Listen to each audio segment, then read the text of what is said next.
Bonsoir à tous. Savez-vous qu'en Suisse, plus d'un tiers des foyers est constitué d'une seule personne? Personnes âgées, jeunes, naufragés sentimentaux, timides, divorcés, précaires. La solitude est ainsi la fidèle compagne de millions d'entre nous. Mais il arrive aussi que ces solitaires aient tout simplement choisi de le rester, par goût de la liberté, par choix, parce que cela comble toutes leurs attentes. Ils sont, disons-le, une minorité, les solitaires qui ont accepté de témoigner dans ce reportage signé Sabine Pirolt et Nicolas Palais, expriment une grande souffrance, pas seulement celle de passer Noël tout seul devant son bloc de foie gras et la télévision, mais aussi en termes d'estime de soi ou d'exclusion sociale. Mais les solitaires se rebiffent et tentent de résister, vous allez le voir. Vous allez ainsi découvrir, par exemple, comment à Zurich on commence à imaginer des appartements collectifs où chacun peut conserver son intimité dans un espace partagé. Très intéressant. Vous allez voir aussi des agences de voyage d'un type nouveau, car la solitude, c'est désormais aussi un gros marché. Regardez. La solitude a de multiples visages et elle ne se vit pas mieux au masculin. Divorcé sans enfant, Pierre-Alain a 35 ans de solitude au compteur. À cette peine est venu s'ajouter le passage à la retraite. Un cadeau empoisonné. Dans un premier temps, je me réjouissais parce que je me dis voilà, il n'y a plus de boulot, vive la liberté, plus rien à faire, grasse matinée, etc. Puis après, je me suis rendu compte que justement, c'est pas évident. Parce que, en étant déjà seul avant, eh ben, en se retrouvant encore plus seul, parce que là, c'est de nouveau, vous retrouvez des activités. Mais bonne nouvelle, à l'échelle de l'économie, un solitaire n'est jamais seul. Il représente un juteux marché. Le nombre de sites de rencontres explose et les affaires vont très bien pour eux. Ces poules aux œufs d'or génèrent des milliards. Rien qu'en Suisse, pour 2016, on comptait 675 000 utilisateurs par mois. Et même les voyagistes s'intéressent à eux.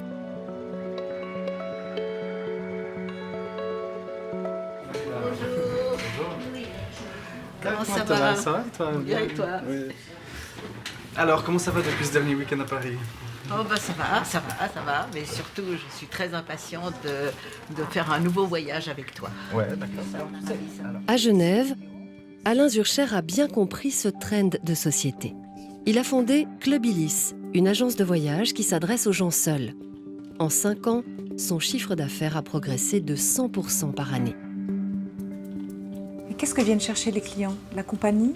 Surtout, c'est de partir sans devoir être seul, se retrouver seul à table, seul dans des visites.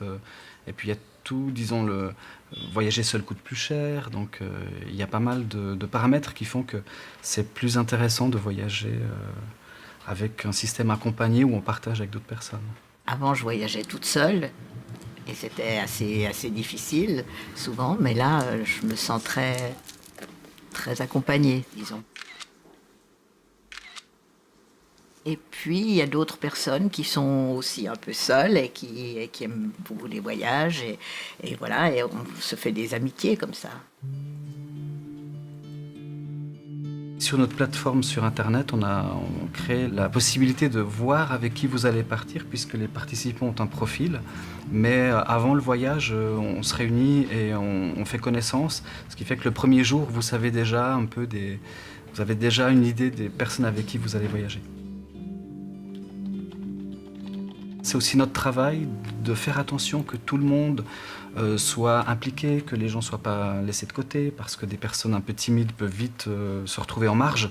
Donc l'idée est de faire participer tout le monde, que les gens soient à l'aise, et ça se fait dès le départ. Sur le septembre, on a encore de la place. Marie Lapaquet est une fidèle cliente de Clubilis.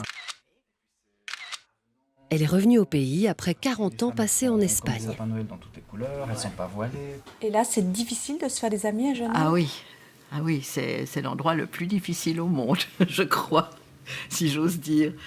Les gens sont très polis, mais très froids. Et ils sont enfermés dans leurs habitudes. Et c'est plus difficile que dans les autres pays. Par exemple, en Espagne, rien que de dire bonjour aux gens, c'est chaleureux. Et ici, c'est un peu la mentalité entre deux montagnes, un peu enfermée.